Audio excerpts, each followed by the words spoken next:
शेतकऱ्यांच्या फायद्यासाठी राबविण्यात येणाऱ्या गाळमुक्त धरण गाळमुक्त शिवार या योजनेवर रामटेक तालुक्यात गंभीर प्रश्नचिन्ह उपस्थित झाले आहेत।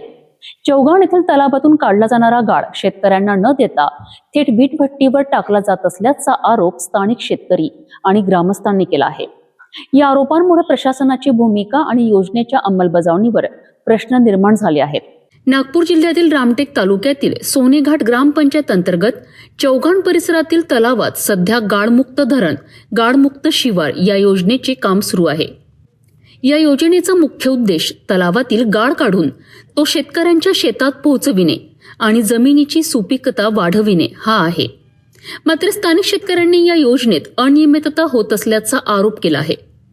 शेतकऱ्यांच्या म्हणण्यानुसार तलावातून मोठ्या प्रमाणात काढला जाणारा गाळ त्यांच्या शेतात न नेता थेट एका वीटभट्टीवर टाकला जात आहे। मिळालेल्या माहितीनुसार हे काम श्री रामकृष्ण परमहंस बहुउद्देशीय शिक्षण संस्था यांना देण्यात आले होते। त्यानंतर संबंधित काम स्थानिक ठेकेदाराकडे देण्यात आल्याचे सांगितले जात आहे। मंदिर का जो काम चालू है यहाँ पे खोलीकरण का गार चालू है यहाँ पर, तो मैंने बोला था इनको ये खेती मेरी यहाँ पे लग के जयपालेश्वर मंदिर को ये गार डालने के लिए मैंने अपने खेती में बोला था, लेकिन इन्होंने नहीं बोले कि वहाँ पे तुम अपनी गाड़ी लाओ, वो हिसाब से हम डलवा देंगे। लेकिन अपने पास कोई गाड़ी उड़ी है ही नहीं है, तो इन्होंने हमको मना की है। तो ये बाजू का जो भट्टा है ईट भट्टा, और ये यहाँ पे ये पूरा गार की माटी जो है पूरी यहाँ की जपाले की पूरी वो भट्टे पे डाल रहे, और हमारे को नहीं बोले इन लोगों ने। और बाजू में फिर तालाब की जो ज़मीन है हमारी अंदर में 1-1.5 एकड़, यहाँ बोले तो यहाँ पे भी डलवा दूंगा बोले, लेकिन यहाँ पे अभी काम चालू इन्होंने डलवाए नहीं है। और आज का आखिरी दिन है और ये भट्टे पे पूरी जा रही है लक्कड़ मट्टी। दरम्यान पोकलेन मशीनच्या सहाय्याने ट्रक आणि ट्रॅक्टरमध्ये माती भरून ती वीटभट्टीवर नेली जात असल्याचे स्थानिक नागरिकांचे म्हणणे आहे। यामुळे शेतकऱ्यांना योजनेचा लाभ मिळत नसल्याचा आरोप करण्यात येत आहे।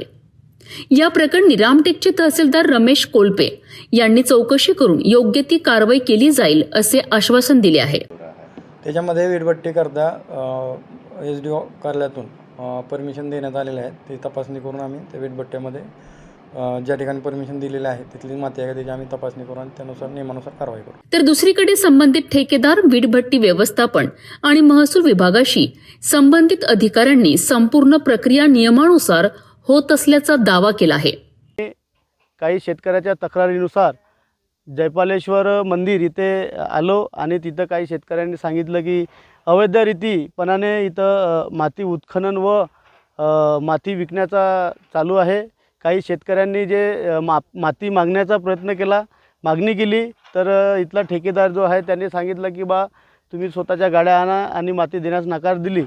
त्यानंतर तो ठेकेदार स्वतः माती नेऊन एका बाजूला खाजगी वीटभट्टा आहे तिथं ते माती नेऊन विकणं चालू आहे। आम्ही तिथं गेलो, सदर चौकशी केली आणि तिथं पाहिलं, तिथं खरंच माती हे 200 ते 300 ट्रक माती त्यांनी तिथं विकली आहे।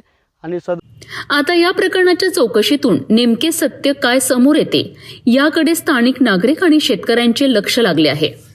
नाव पिंटू फुलझेले, बाजूला जयपालेश्वर मंदिर तलावाच्या बाजूला माझे शेत आहे। या तलावाचं खोलीकरण चालू आहे आणि खोलीकरण चालू असताना जी माती आहे ती वीटभट्ट्यावर जाऊन राहिलेली आहे। मी मातीची मागणी माझ्या शेतामध्ये गाळ भरण्याकरता मागितली असता ती मला ठेकेदारांनी नकार दिला। गाड्या जात नाही, गाड्या चढत नाही, अशा पद्धतीचे त्यांनी उडवडीचे उत्तरे दिले। आणि ही माती जी आहे वीटभट्ट्यावरती बाजूला वीटभट्ट्या आहे तर तिथे विटा बनवण्याकरता ही माती त्या ठेकेदारांनी विकलेली आहे। याची चौकशी करावा आणि जे काही होते ते कारवाई याच्यावर करून सेनेनी आम्हाला न्याय देण्यात यावे। शेतकऱ्यांच्या हितासाठी असलेल्या योजनेच्या अंमलबजावणीबाबत उपस्थित झालेल्या या आरोपांमुळे अनेक प्रश्न निर्माण झाले आहेत। प्रशासनाने चौकशीचे आश्वासन दिले असले तरी या प्रकरणात नेमके सत्य काय आहे हे चौकशीनंतरच स्पष्ट होणार आहे।